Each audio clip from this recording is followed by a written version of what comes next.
All right, so for this section, we are going to be differentiating E. We are going to differentiate E. Now, what on God's green earth does that mean? All right, so before, when we've been taking derivatives, our variable has been part of the base. So like when I have x squared, then my derivative is 2x, right? Drop your exponent out front, drop your exponent by 1, and there we go. But with E, if I have e to the x, okay, remember that E is a number. E is a number, so my variable is up in the exponent. So the method of differentiating E raised to some power that contains a variable is going to be write what's sitting there. So I'm going to write down e to the x, and I'm going to multiply it times the derivative of my exponent. So in this case, I would just multiply it by 1, because the derivative of x is 1. So if you'll notice, that didn't change anything. So the derivative of e to the x is e to the x. Now, of course, it's not always going to be that straightforward. But if there's only an x in your exponent, and you're dealing with e's, then all you have to remember is that the derivative is of e to the x is e to the x. All right, so if I have, let's do some examples. I have 8 times e to the x, and I want to take that derivative. So what is H's job? H's job is coming along for the ride. He's a constant multiple. So what I'm differentiating is e to the x. So how do I differentiate e to the x?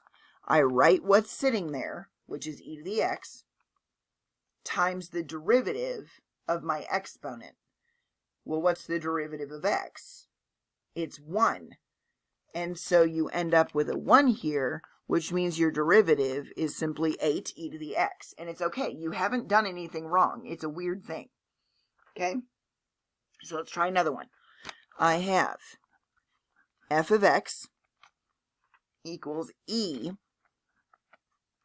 to the negative 9x. So now I'm starting to see, oh, okay, my derivative is not just 1 up in my exponent. So how do I differentiate? I'm going to write what's sitting there, which is e to the negative 9x, and I'm going to multiply it times the derivative of my exponent. So what is the derivative of negative 9x? It is just negative 9. Okay, I do not want to write that as e to the negative 9x times negative 9, because it'll look like subtraction. So I put that multiple out front just to be very, very clear that it's a negative 9. Okay, so what do I have? I've got 3 times e to the x minus x squared. Okay, so step back and look at the bigger picture. Your bigger picture is I've got 2 terms. I don't need to do product rule, quotient rule, anything weird like that. So I'm going to take the derivative of the first term. So remember, 3's job is to come along for the ride, and I need to differentiate e to the x. So I'm going to write what's sitting there. So 3's coming along for the ride, e to the x times the derivative of my exponent. The derivative of x is 1. So I have differentiated my first term, but it didn't change. Okay, so move on to the second term. What's the derivative of a negative x squared? It's a negative 2x. So we're done. Okay, let's do another one. I have f of x equals u to the 9th times e to the negative u. And immediately, this should not be f of x. This should be f of u, because the variables that I am playing with are u's. Okay, so I wrote that wrong. All right, when I differentiate, your variables are u's. So how do I differentiate this problem? I've got variables times variables. So I'm going to have to use product rule. So my derivative is going to be the first, which is just u to the 9th,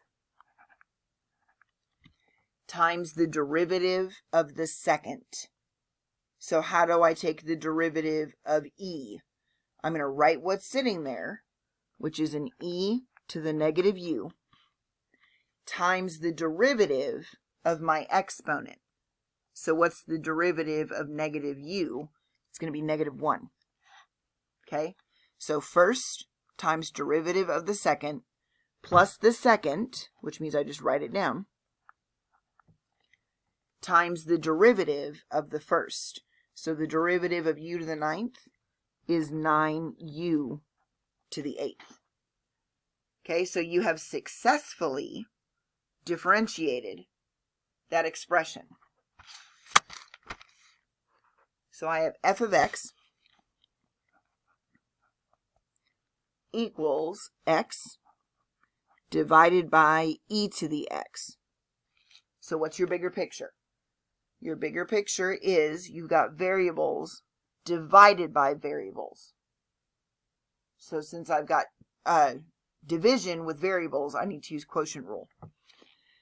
So I have f prime of x equals the bottom, so e to the x, times the derivative of the top. So the derivative of x is 1, minus the top, so minus x, times the derivative of the bottom. Well, what's the derivative of e to the x? It's e to the x. All over the bottom squared. So I'm going to rewrite that just so you can see a little bit cleaner. I have an e to the x times 1 minus x e to the x over e to the 2x. And you could actually reduce that by an e to the x. So you would have a 1 minus x over e to the x. But you don't have to do that unless you want to. All right. Let's do another one. I have f of x equals e to the x plus e to the negative x over 9. Okay, so what's my bigger picture? My bigger picture is not quotient rule because I am not dividing variables by variables. So there's actually a 1 in front of here. So 1/9 is your constant multiple. Okay, so I can bring that 1/9 out front. And now I can just go term by term. So my derivative, 1/9 is coming along for the ride. What is the derivative of e to the x? The derivative of e to the x is write what's sitting there times the derivative of your exponent. So the derivative of x is 1. So the derivative of e to the x is e to the x. And then keep going. I have e to the negative x. Write what's sitting there times the derivative of your exponent. So what's the derivative of negative x? It's negative 1. And so that is your derivative. So let's try another one. I have f of x equals e to the x squared minus 7. Okay, so first of all, your exponents can contain exponents. Okay, so this is an e to the, and your exponent is x squared minus 7. And I need to differentiate. So what's my bigger picture? My bigger picture, I've only got one term. Okay, so how do I take the derivative of e raised to something? I write what's sitting there, which is e to the x squared minus 7, times the derivative of your exponent. So what's the derivative of x squared? It's 2x. What's the derivative of negative 7? It's 0. So I have 2x. So write what's sitting there times the derivative of your exponent. Okay, we're actually going to get this one done in one video. It's a miracle. All right, so we have f of x equals e to the 1 over 7x. Okay, e to the 1 over 7x. And immediately I'm like, wait a minute, what do I do with this thing? So I'm going to rewrite this. I'm going to bring this x to the top with a negative exponent. So I'm going to rewrite this as e to the 1/7 x to the negative 1. Okay? E to the 1/7 x to the negative 1. So how do I take the derivative? This is just one term. How do I take his derivative? So to take the derivative, I'm going to write what's sitting there times the derivative of my exponent. So what is the derivative of 1/7 x to the negative 1? Drop your exponent out front. So that's going to be a negative 1/7 x to the negative 2. Okay? So he'll be a negative 1/7 x to the negative 2. And I'm going to write that a little bit clearer. Negative 1/7 x to the negative 2 times e to the 1/7 x to the negative 1. Okay, and again, you could clean that up if you wanted to. All that is a negative 7x squared e to the 1/7x. Okay, but this way is just fine. All right, let's try another one. We're going to have to do some chain rule here. So I have f of x equals 9 minus e to the negative 2x raised to the 4th power. So immediately I see I got a chunk raised to a power, and the derivative of the inside is not 1. So I have to use chain rule. So how do I do chain rule? Pretend like this is just a chunk, okay? So my derivative is drop my exponent out front,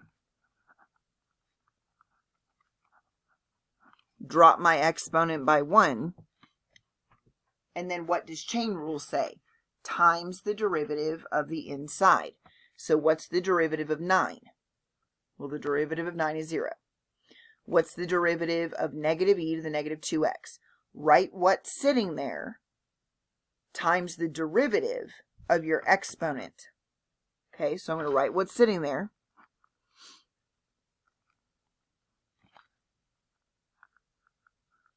Times the derivative of a negative 2x.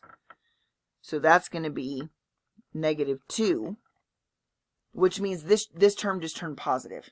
Okay, so I end up with 9 minus e to the negative 2x to the 3rd times 2 e to the negative 2x. And you can make that 4 and 2 into an 8 if you really wanted to. Okay? So all this is I wrote this down times the derivative of my exponent. All right. We have f of t, changing it up and using some t's, equals negative e to the negative root 3t. And I'm going to go ahead and rewrite that right off the bat. Negative e raised to the negative 3t to the 1/2 power. Okay? So this is a single chunk. So how do I take its derivative? Its derivative is, I'm going to write what's sitting there, which is a negative e to the negative root 3t, or you could write it in parentheses with a fractional exponent, times the derivative of your exponent. So the derivative of a negative 3t to the 1/2 means the negative is coming along for the ride. Drop your 1/2 out front, times what's sitting there, drop your exponent by 1, and then times the derivative of the inside, which is 3. Okay, so it's nasty messy. It is nasty messy. But that's what we got. Okay? I'm going to pause so you can ingest that. All right, one more. So I have g of t equals e to the negative t over 1 plus t squared. So what's my bigger picture? I got variables over variables, so I'm going to have to use quotient rule. So what is quotient rule? The bottom. So 1 plus t squared times the derivative of the top. So write what's sitting there times the derivative of your exponent, which is -1, and then make sure and put that in parentheses so it doesn't look like subtraction. So I've got the bottom times the derivative of the top minus the top times the derivative of the bottom, which is 2t, all over the bottom squared. Okay? So that is this section. And in the next section, we'll do some other fun stuff. Okay?